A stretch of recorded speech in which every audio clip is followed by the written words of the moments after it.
Howdy folks, Pecos Bill here. I'd like to introduce y'all to a couple of my pals. Ciao bella, Daytona Bob here. How are you doing today?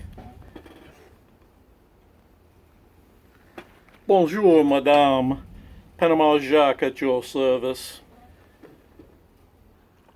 And we like to tell y'all about some fine tools that we just love and use on a daily basis. I'll show them to you.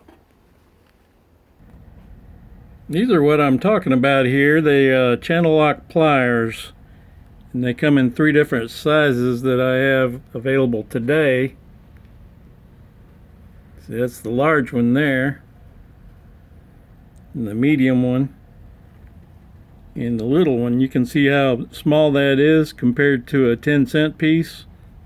1 dime, 1 United States of America dime.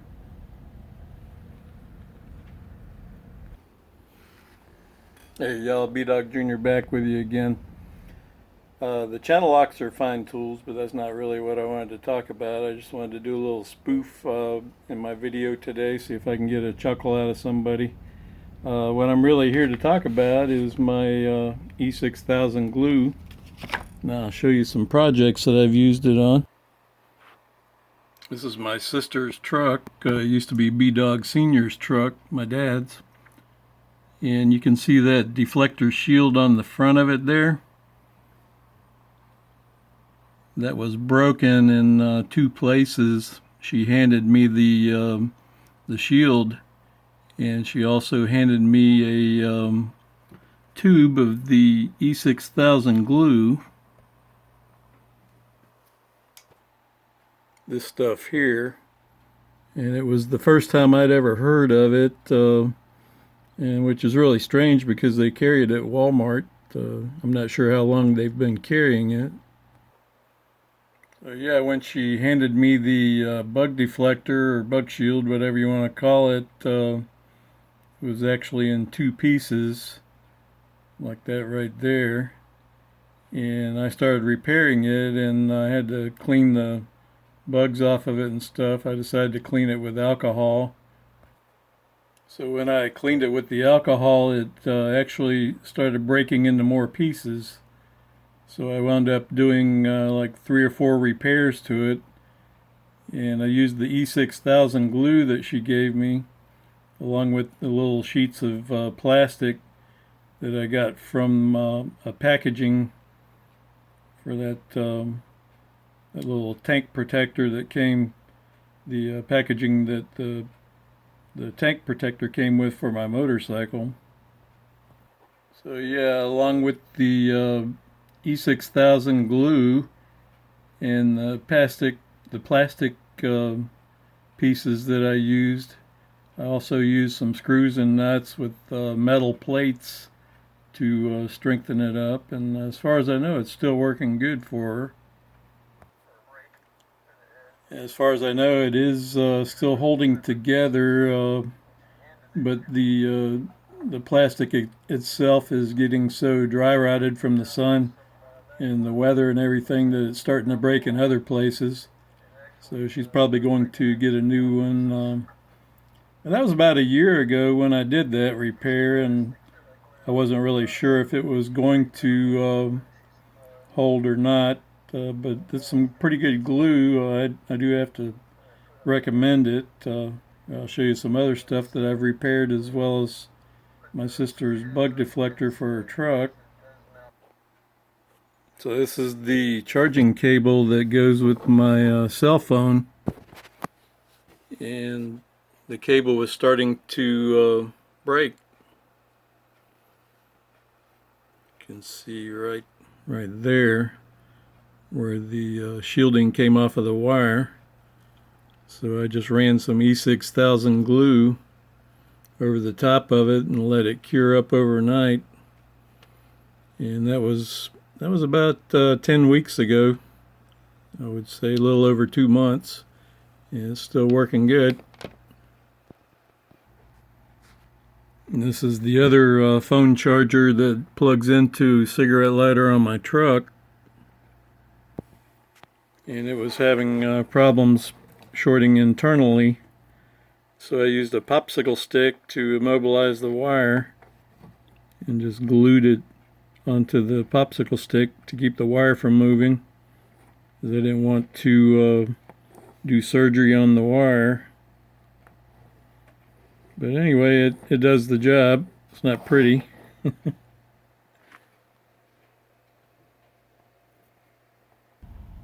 These are my favorite shoes. As you can see, they are well worn.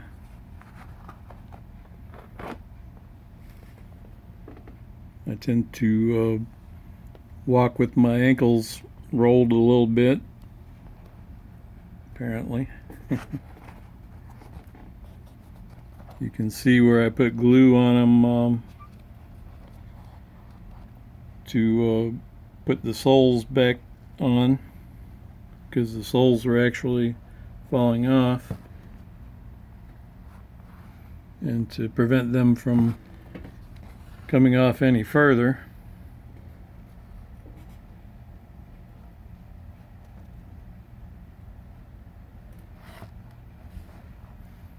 This one's not the one that was the real problem. This one was. You can see from the inside there's actually light coming through. I don't know if you can tell or not.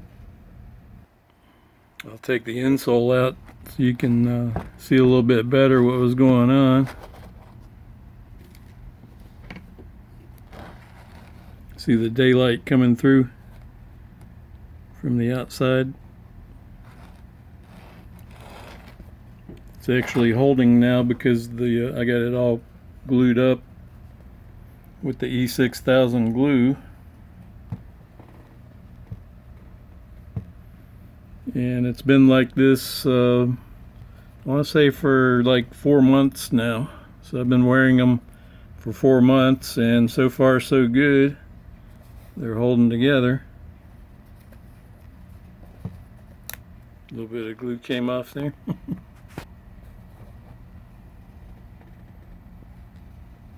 It's pretty strong stuff, and it's very flexible. I left that little string there. I'll show you how strong this stuff is. Okay, I'll take this pair of side cutters here, and I'll snip that little glue string off of there.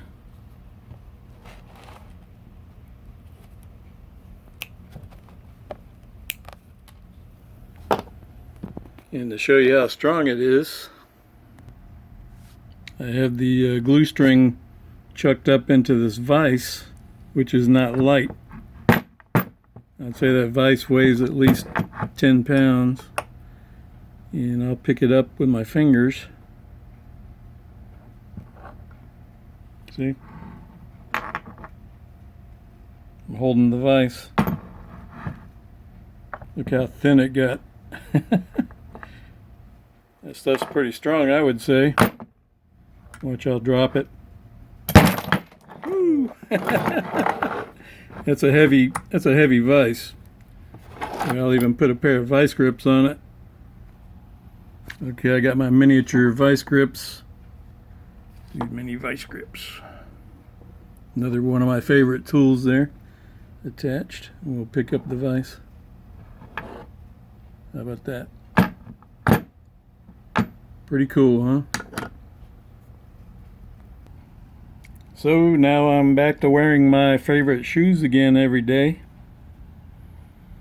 And the main reason I like them is so I can just slip them on and kick them off without having to untie them. And I've probably had them at least 15 years. Because I know that when my son was about this big, that I was wearing them everywhere. And they're especially good for taking on airplane trips.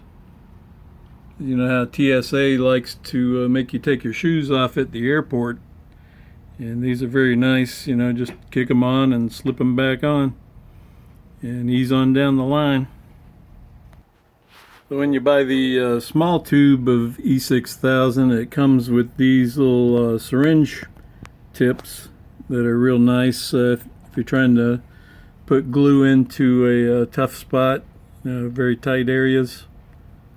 It'll inject the glue right in there without making a mess. The bigger tubes do not come with those, but you can always buy a small tube and use it on, I don't think the nozzle, it might fit. Not sure. Look at that nozzle on there. Compare it to this one. Yeah, it looks like it might fit. Let me check. Well, I just proved myself wrong. It does not fit. This is too small to fit on the big tube.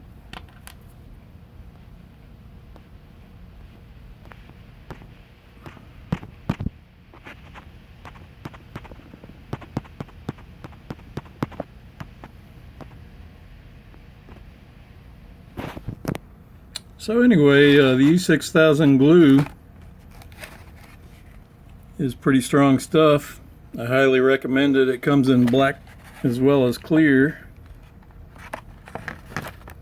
It does have some warnings on it. They warn you about the fumes. There's a cancer warning on there. Oh, this dang phone. Oh, we got a leaker. Let me stop the leak. Alright, well, I had to clean up that little mess there, make sure I wasn't breathing too much of those fumes. So yeah, I'll show you guys the little warnings on here if I can get my phone to focus. If not, I'm sure you can Google it online. I'm sure Amazon probably carries it. I get it from Walmart.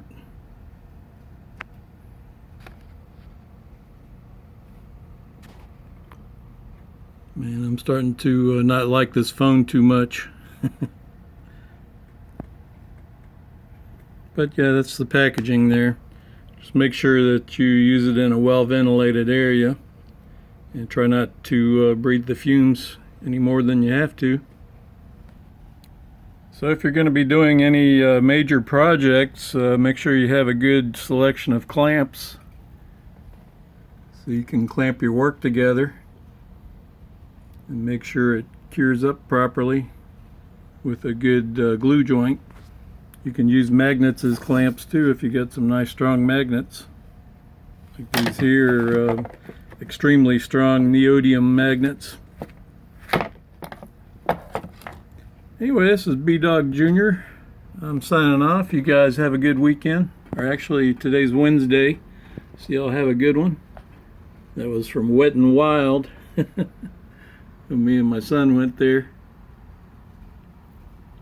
He was just a little man back then. The B-Dog Jr. over and out. Y'all take care.